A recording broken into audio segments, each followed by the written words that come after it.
On February 24th, Russia's military advanced on Ukraine from three fronts. Мною принято решение о проведении специальной военной операции. The international community overwhelmingly decried Russia's offensive. This is a deliberate, cold-blooded, and long-planned invasion. A mass exodus followed. Since February, more than 6 million people have fled Ukraine. Another 6.5 million are internally displaced. Russia's initial military grab of cities, villages, and the Zaporizhzhia nuclear power plant was partially offset by Ukraine's army, taking back control of some areas with the aid of US and NATO heavy weapons supplies.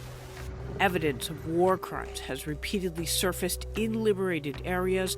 According to UN figures, nearly 7,000 civilians have been killed in this conflict.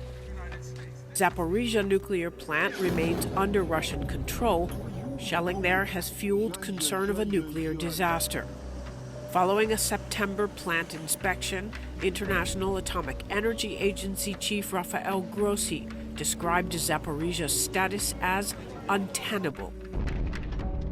Ukraine President Volodymyr Zelensky's repeated requests for NATO membership and sophisticated long-range offensive weapons supplies have gone unheeded.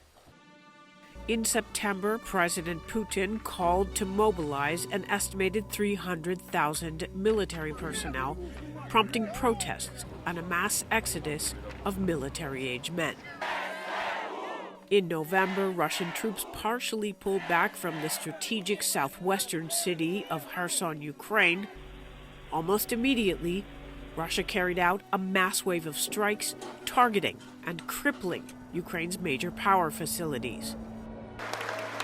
In December, Ukraine's president made a surprise visit to Washington, D.C. to appeal for more support. Against all odds and doom and gloom scenarios, Ukraine didn't fall. Ukraine is alive and kicking.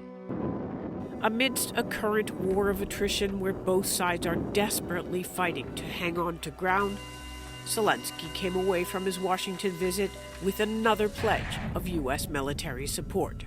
40 different countries gave an estimated 94 billion euros to Ukraine in 2022 in the form of financial, military, and humanitarian aid.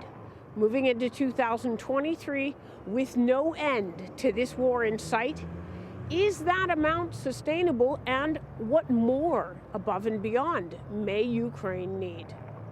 Stephanie Freid, CGTN, Kharkiv, Ukraine.